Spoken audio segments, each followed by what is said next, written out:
Hola chicos, bienvenidos al canal Medinic. Soy Jackson Treminio, soy médico para interno de la UNAM Managua, rotando en su quinto año de medicina y cirugía. El día de hoy iniciamos con el bloque de ginecología, con el tema placenta previa. Espero les guste y sin más preámbulos, vámonos con el video. En los tópicos del día de hoy tenemos que vamos a hablar sobre la anatomía del útero, la definición de placenta previa, la clasificación, la etiopatogenia, cómo hacer el diagnóstico y el manejo de atención primaria. En anatomía, acá tenemos lo que es el útero, el cual tiene una forma de pera achatada. También tenemos una vista lateral del útero, esto con el objetivo de explicarle a ustedes dimensiones del útero. El útero tiene un diámetro longitudinal que mide de 60 a 70 milímetros, un diámetro transversal que mide de 30 a 40 milímetros y un diámetro antero-posterior que mide de 30 a 40 milímetros.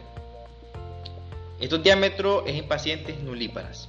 En pacientes multíparas, estas dimensiones aumentan en 10 a 20 milímetros. ¿Qué quiero decir con esto? Que si en un diámetro longitudinal del útero en una paciente nulípara mide de 60 a 70, puede llegar a medir de 80 a 90 milímetros en pacientes multíparas. Esto es en útero que no tiene feto en su interior, o sea que está desocupado, que no está distendido. En esta imagen lo que quiero es demostrar la anatomía del cuello uterino. Por arriba está el orificio cervical interno anatómico. Por debajo está el orificio cervical externo.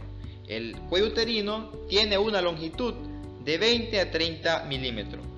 Ojo, la relación que existe entre la longitud del cuello y la longitud total del útero es de 1:3 en un útero adulto. ¿Qué quiere decir esto? Que el cuello uterino representa 1/3 de la longitud total del útero. ¿Estamos? Bueno, entonces como definición del tema de hoy, que es placenta previa, acá pues gráficamente se lo voy a demostrar.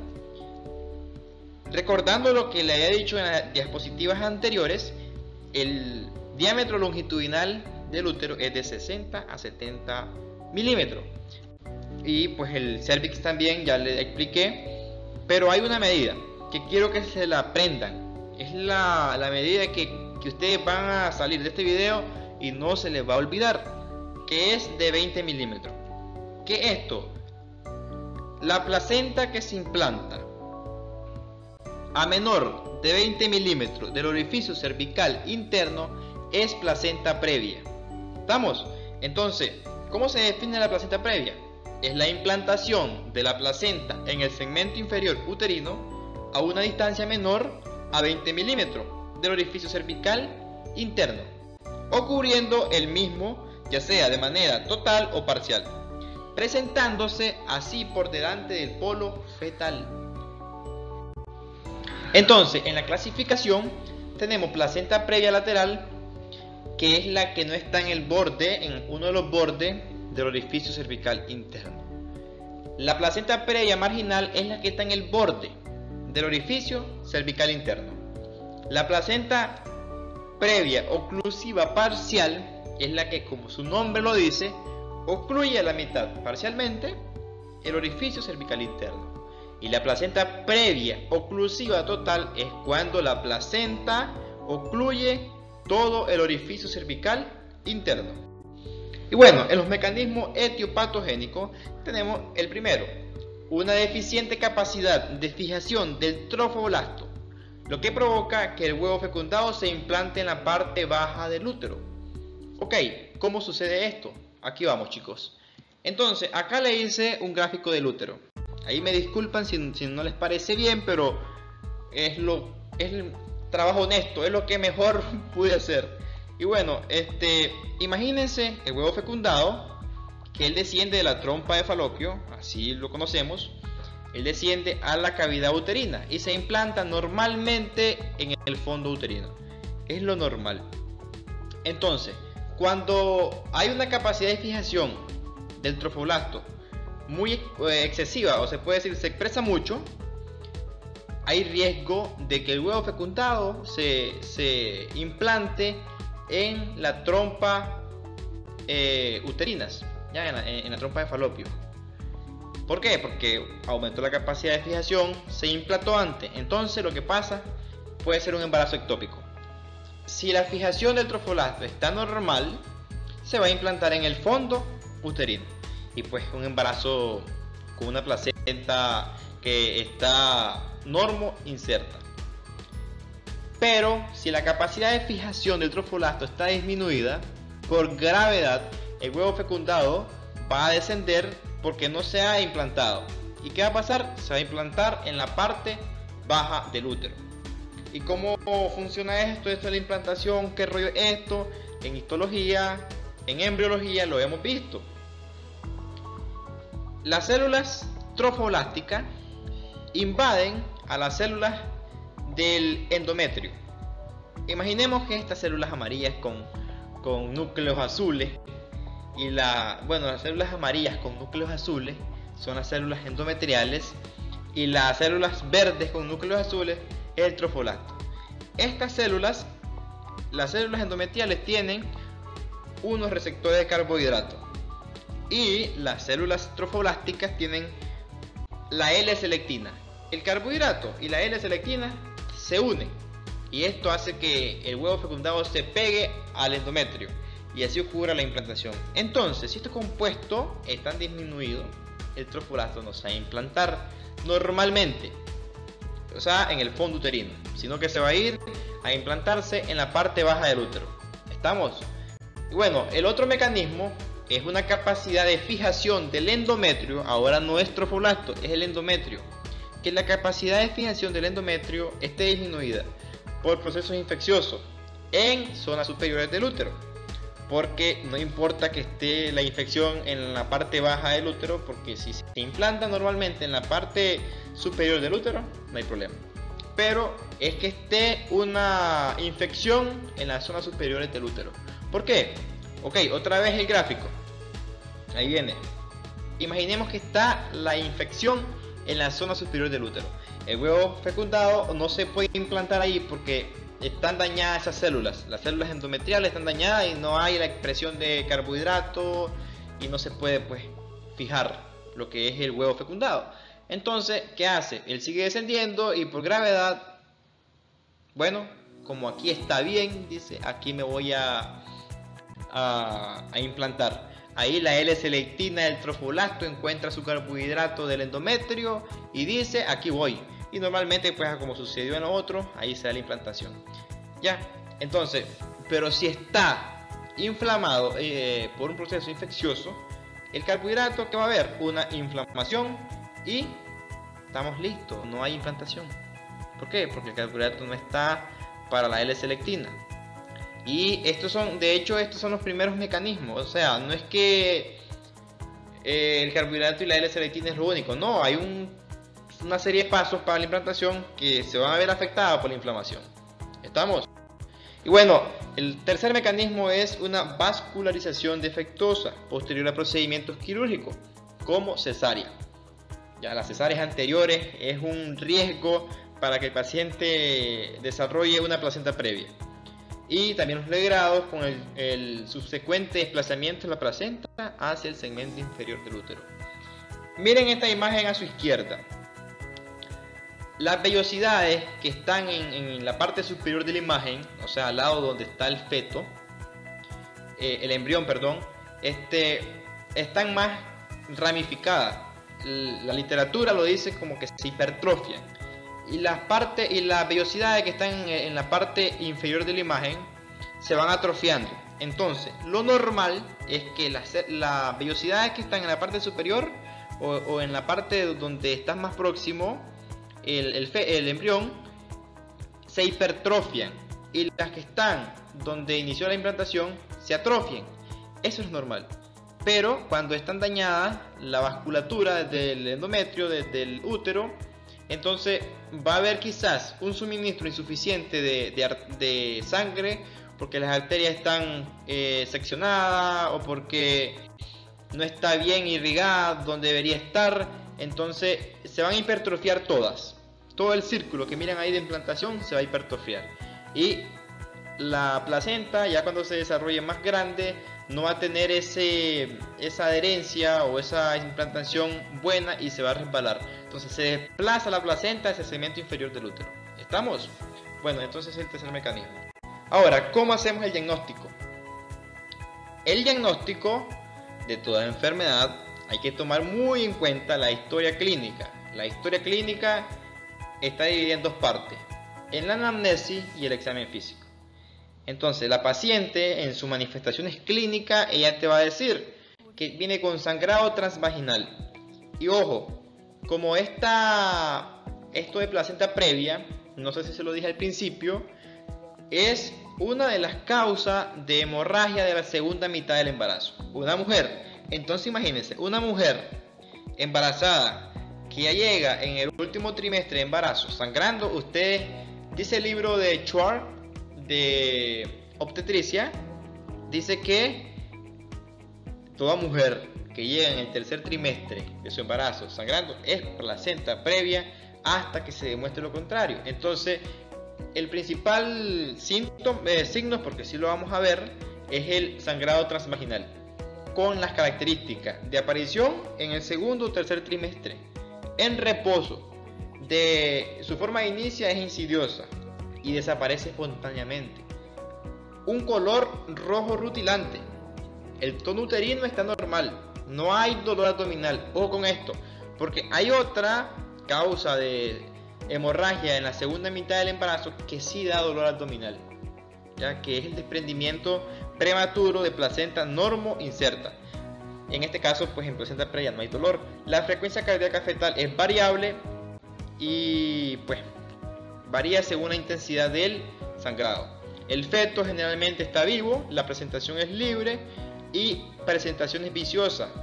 ¿Qué quiere decir esto? Pues como la placenta está en la parte inferior, el feto puede estar transverso. Entonces, ahora se preguntan, ¿por qué la placenta va a sangrar en reposo? Así es la literatura, en reposo. Ok, si yo tengo una placenta, bueno, yo no pues, pero si llega una paciente con la placenta que sea oclusiva total, que me está ocluyendo el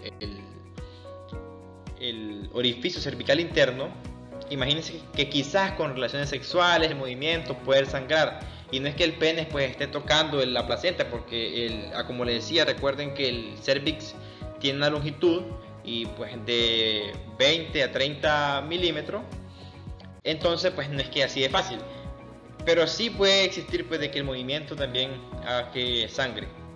Pero en reposo, la pregunta es en reposo, ¿por qué en reposo va a sangrar? Aquí lo explico. ¿Por qué sangra? Imagínense el útero, pues. Este es el útero otra vez, aquí lo dice quizás mejor. Esto que está en el azulito es el istmo. O sea que el útero antes de distenderse pues tiene sus partes. Y en la parte del istmo se convierte en esta parte azulita es el segmento inferior uterino. O sea que el istmo se convierte en segmento inferior uterino. Entonces, imagínense en la imagen de la izquierda, la placenta está adherida pues al endometrio en el istmo. Cuando este se distiende, la placenta sigue igual, pero sí se distiende el segmento, o sea, la parte endometrial se distiende. ¿Qué pasa aquí? Entonces, imagínense que lo amarillito de la imagen de la izquierda, bueno, el gráfico de la izquierda, es el endometrio, y la parte rojita, que parece como un barquito, es la placenta. Imagínense pues. Ahora el endometrio está distendido. Ya sufriérase lo que es todo el útero por completo. Endometrio, miometrio y perimetrio se distendió. La placenta sigue igual. ¿Qué pasó ahí? Hay como una fuerza de cizallamiento que lo que hace este movimiento. Observen. Fa, sa. Ya se mueve. Al moverse así, porque se está distendiendo la parte uterina y no la placenta, ¿qué pasa? Como hay vasos sanguíneos que están adheridos pues en la parte del útero y la placenta, entonces se rompen y esa forma las rupturas vasculares interútero placentarias, así la llama pues Schwartz.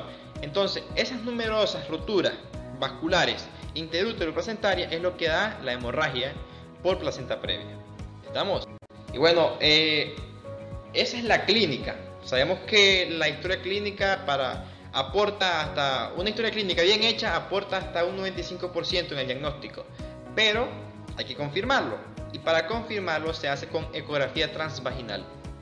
Y para esto, bueno, ¿por qué transvaginal y no la hacemos con una ecografía transabdominal? Porque se dice que hasta el 60% de los diagnósticos de placenta previa, por lo que es la ecografía transabdominal, tienen falso positivo. Entonces, por eso, de preferencia es la transvaginal. Ok, ¿qué van a tomar en cuenta? El diagnóstico definitivo de placenta previa se debe realizar a las 28 semanas. ¿Por qué esto? O después de 28 semanas. ¿Por qué esto?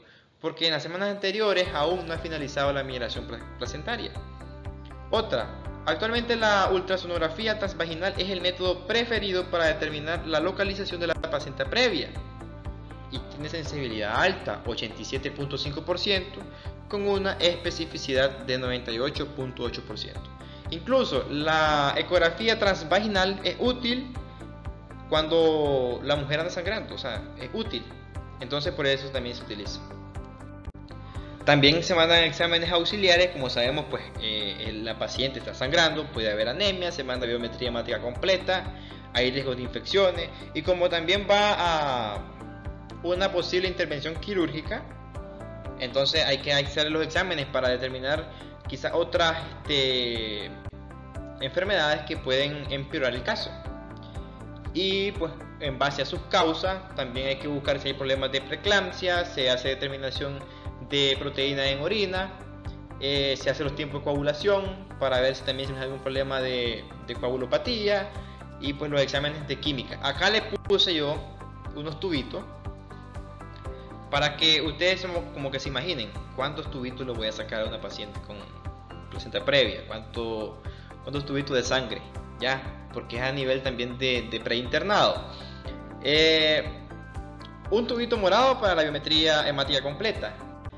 Para la química, un tubito amarillo, ya saben cuáles son. Ahí está la glicemia, creatinina, el nitrógeno de urea, el ácido úrico y las transaminasas, TGO, TGP. Para lo que es el grupo y RH, tenemos que llevar dos tubitos, un morado y un amarillito al banco de sangre. Y para los tiempos, un tubito pues de tapa azul. Así que con esto, ustedes ya, bueno, para hacer el diagnóstico, el gol estándar es la ecografía transvaginal. Esto ya es de ayuda pues para determinar otras causas.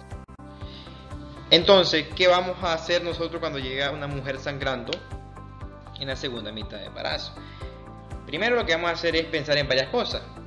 Ya le decía pues que si hay dolor, no hay dolor, pero los diagnósticos diferenciales que tiene la placenta previa